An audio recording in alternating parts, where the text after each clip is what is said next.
Hey guys, how are you? Welcome back for the semester. Welcome to OCC 460 or Integration Across the Lifespan. You have to be so excited starting your last semester in your baccalaureate year here at CUCA. This is a really fun course, so I want to take a few minutes to share about how we're going to be doing the labs throughout this semester, okay? So what I'm going to do is I'm going to record an ed puzzle, which you're all familiar with, and post that online about a week before the lab will be held. You're going to be asked to review the presentation prior to Wednesdays at noon of the week of the lab, and you need to answer the questions that it will be specified in the presentation itself. In addition to that, I'm asking that you create one complex question that would be expected from a questioning point of view as a senior in college about the content. So this is, what are you curious about? What else could you think about? Kind of get out of the box a little bit and think a little deeper into the subject, or look a little deeper into what the video is showing, or look a little different into the cases that we're going to be talking about. Please bring your laptop and or print out any materials that you would like to have to keep notes on prior to lab. For this week, anything that you'll need to have in lab, I will provide to you. And as the third bullet here says, some materials will be provided to you in lab, and I will specify that during the presentations itself. In labs, we're going to review general information presented as needed to engage in the lab activities. What that means is the questions that you post on the ed puzzles, I will be using those questions to create a dialogue or to have a springboard for discussions in the lab presentations.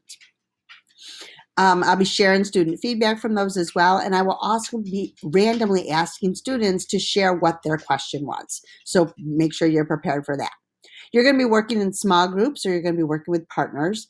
And the lab time now, instead of being a teaching time, because we're doing these ed puzzles instead, the lab time is going to be used to hone your clinical reasoning skills, your clinical skills, and to ask questions and be curious regarding your individual cases as we get further into this semester.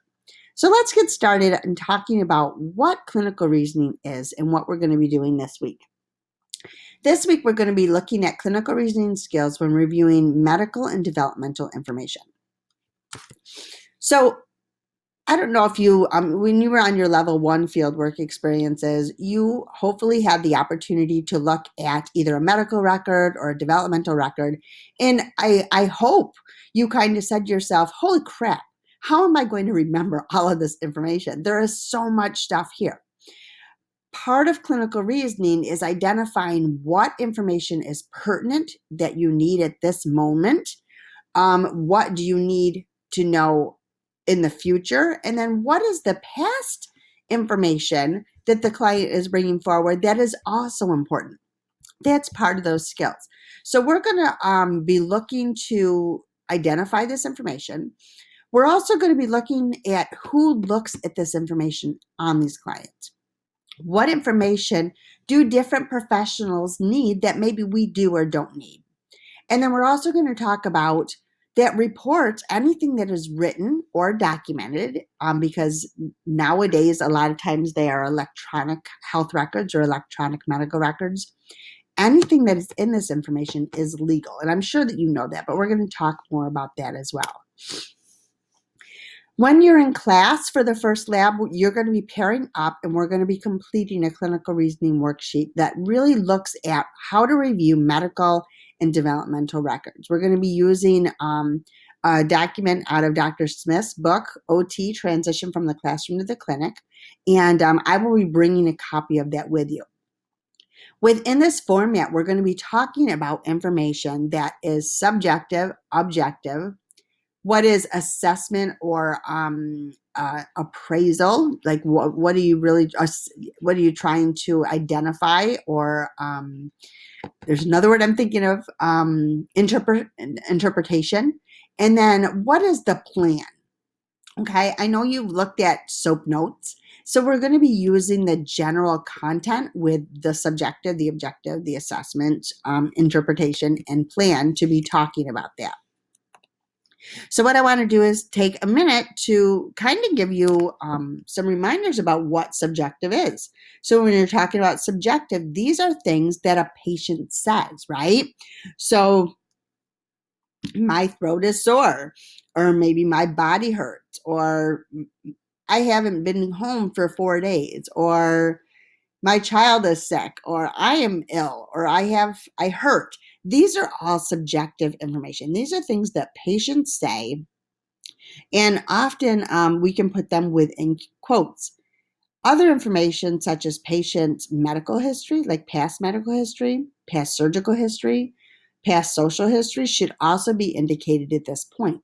So, for an example, you might say, patient has a past medical history of COPD, an MI, CAP, or I'm sorry, CABG, those types of things. And we're going to talk about some of those in class or in lab as well. Under the objective information, these are physical observations that you see about a patient. What does the person look like? What is their appearance? You could put vital signs in here, right? That's objective information. If there was any tests that you completed, any assessments that were done, okay? So maybe medical test, maybe an x-ray results, maybe blood work that was done, vital signs that was done. Things like that, that's all objective information. Developmental testing, okay? If you're working with a child, what was their psychological test? What were the results from that? What is their GPA? What are their grades in school? Okay, that is all objective information. The assessment is the interpretation. Okay, this is, I'm sure you've heard that term before, but the assessment is now the interpretation. So you take any objective information that was identified through medical record, or I'm sorry, through medical documentation, through educational documentation, and now you interpret it. Why is the individual having difficulties? Because of what happened in O. Okay, so now this is the interpretation. This is what's happening. This is why we're seeing what we're doing. This is why the individual needs further evaluation, X, Y, and Z. Then when we get to the plan, this is what the health professional or the educational professional plans to do about it. So what is the plan for this child in school? What is the plan for this therapy session? What is the plan for the medical professional to be working on? Okay, so anything that you find in a medical chart will follow the same format as like a SOAP note, okay? But again, it's not just our information, it's any of the information within the medical chart. Again, we're going to be talking about this in class. I'm going to have a worksheet for you, so it should be really kind of a fun day. But please review the information about subjective, objective assessment and plan prior to coming to class. Next week, so the second week of lab, we're going to be going over quick screens. I know that you did this with Dr. Christensen, I think, or maybe Dr. Bennett, not really sure who. So we're going to be reviewing what is range of motion. Why do we do range of motion? What is manual muscle testing? Why do we do it? Then we're going to be adding the higher components of clinical reasoning skills. What are you looking at? What are you seeing? What do you need to know more about? In lecture, we're going to be talking about specific components of clinical reasoning that we'll be using throughout the semester. So that should be really fun too. So look for the next video or the next presentation. The next presentation will, however, have a video in it that you'll have to look at. So I think that's it for now. I'm excited. I can't wait to see you in a couple of weeks, and we'll talk to you soon. Bye-bye.